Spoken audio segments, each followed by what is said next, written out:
नमस्कार दोस्तों, स्वागत है आपका हमारे YouTube channel direction of God में। दोस्तों, आज हम लेकर आए हैं चुप रहना सीखो, जो चाहोगे वो पाओगे। कहानी का शेष भाग। अगर आपने कहानी का पहला भाग नहीं सुना, तो वीडियो का लिंक हमने इसी वीडियो के डिस्क्रिप्शन में डाल दिया है, जाकर अवश्य सुने। तो चलिए दोस्तों, बिना देरी किए कहानी शुरू करते हैं। एक दिन आश्रम का एक अन्य शिष्य गुरु के पास आया और बोला, गुरुदेव, हमारे उस अधिक बोलने वाले भाई के साथ क्या हुआ होगा? क्या जानवरों ने उसे मार दिया होगा? तब गुरु ने कहा, हो सकता है कि जानवरों ने उसे अपना शिकार बना लिया हो, लेकिन उसके न लौटने की एक दूसरी वजह भी हो सकती है। शायद उसे वह मिल गया है जिसके लिए वह गया था। आगे गुरु ने कहा कि इंसान के जीवन के बहुत सारे दुखों में से एक दुख यह भी है कि वह कभी चुप रह नहीं सकता, हमेशा कुछ न कुछ बोलता ही रहता है। सिर्फ हमारे बोलने के कारण ही हमारे आधे से ज़्यादा दुख पैदा होते हैं। हम में से कोई भी चुप नहीं रहना चाहता, हम बस सामने वाले को सुना देना चाहते हैं।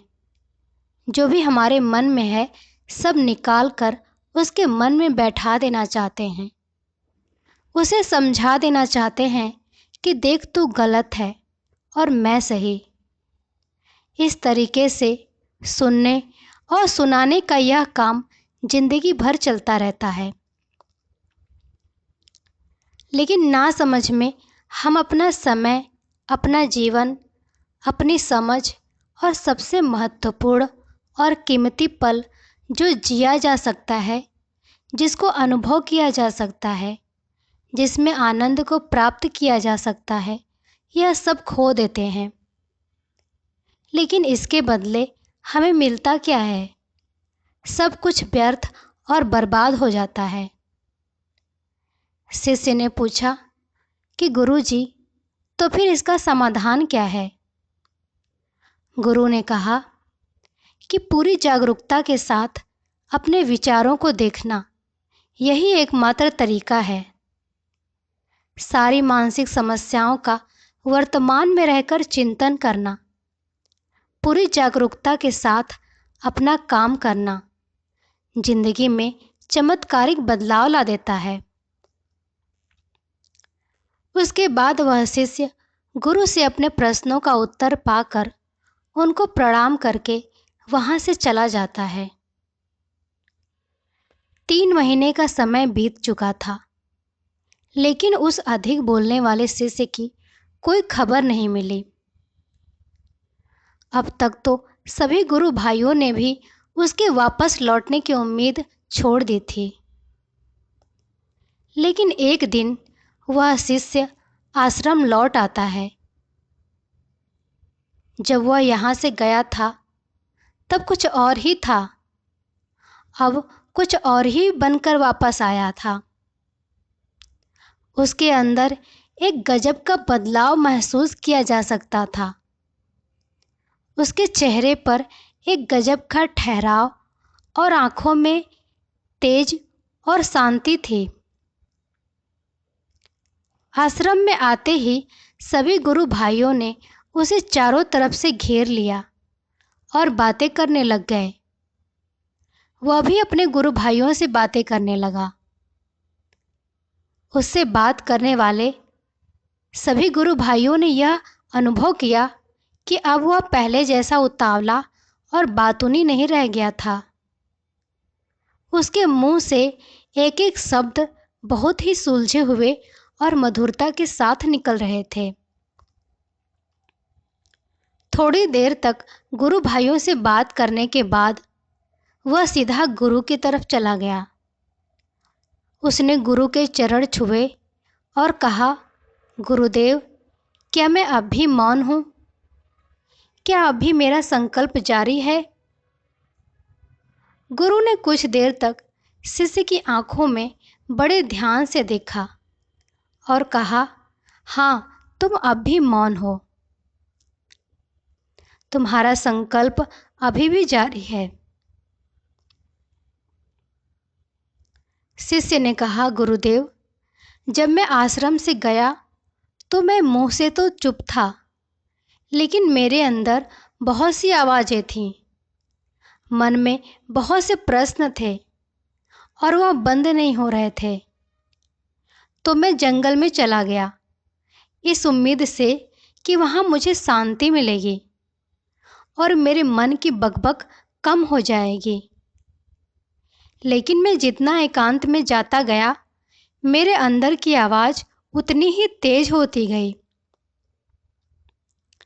मेरे भीतर की पुरानी से पुरानी आवाज़ मुझे सुनाई देने लगी। तब जाकर मैंने महसूस किया कि मैं कितना गलत कर रहा था। जब मैं अपने परिवार वालों, दोस्तों को और गुरु भाइयों को बुरा भला कहता था, तो उस समय मुझे लगता था कि मैं सही कह रहा हूँ। जब मैं गुरु भाइयों की एक दूसरे से चुगली करता था और उनका मजाक बनाता था, तब भी मुझे यही लगता था कि मैं उनसे बेहतर हूँ और मैं सही कर रहा हूँ। लेकिन उस दिन मैंने पहली बार महसूस किया कि मैं कितना गलत बोलता था।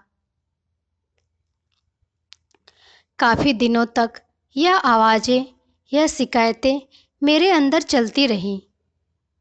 लेकिन धीरे धीरे करके एक दिन ये सारी आवाज़ें मेरे अंदर से समाप्त हो गई। अब मैं भीतर से भी मौन हो गया हूँ। उस घने जंगल में बाहर से कोई बोलने वाला नहीं था और ना ही भीतर कोई आवाज़ बची थी। और उस दिन मैंने पहली बार मौन का सही अर्थ समझा। मेरे चारों तरफ बहुत शांति थी। हवा के चलने की आवाज़, चिड़ियों के चहचहाने की आवाज़, पानी के बहने की आवाज़, ये सभी आवाज़ें मैंने पहली बार पूरे होशपूर्वक सुनी। अपने चारों तरफ इतनी शांति मैंने पहले कभी महसूस नहीं की थी। इस शांति को भंग करने के लिए मैंने पहली बार अपने मुंह से कोई शब्द निकाला। मैं चिल्लाया, हे ईश्वर, यह कैसी शांति है? सब कुछ इतना शांत क्यों है? ऐसा क्या हो गया? लेकिन मेरे चिल्लाने के बाद भी यह शांति भंग नहीं हुई।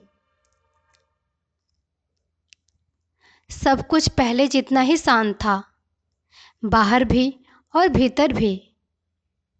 गुरुदेव, मैंने अपने गुरु भाइयों से बात की, मैंने आपसे बात की।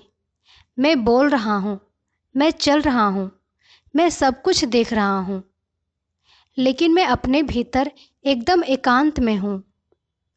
अब मैं भीतर से मौन हूँ। अब सब दिखाई पड़ने लगा है, सब सुनाई पड़ने लगा है। गुरु ने कहा कि जब तक हम बाहर की तरफ बोलते रहेंगे, भीतर अशांति ही रहेगी।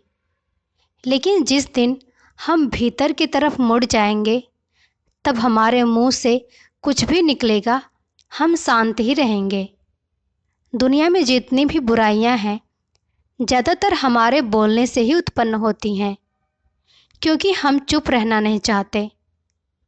हम जितना ज़रूरी है उससे ज़्यादा बोलते हैं।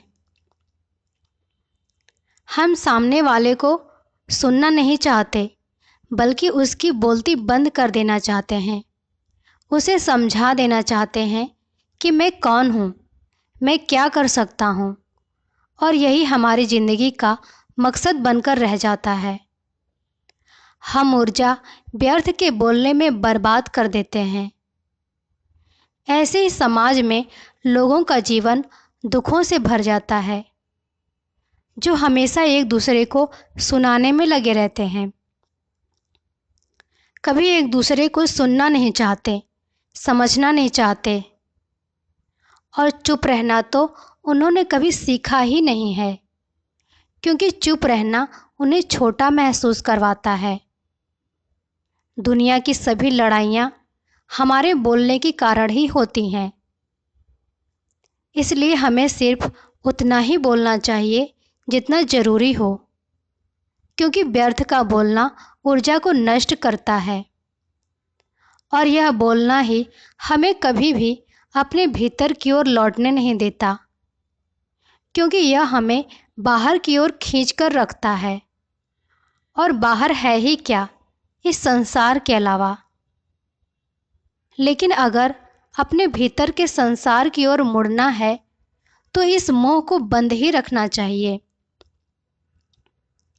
इसीलिए हमारे हिंदू धर्म में जितने भी संत महात्मा हुए हैं, जितने भी आत्मज्ञानी हुए हैं, वह सभी एकांत की ओर भागे, ताकि उन्हें ज़्यादा बोलना न पड़े, ज़्यादा सुनना न पड़े।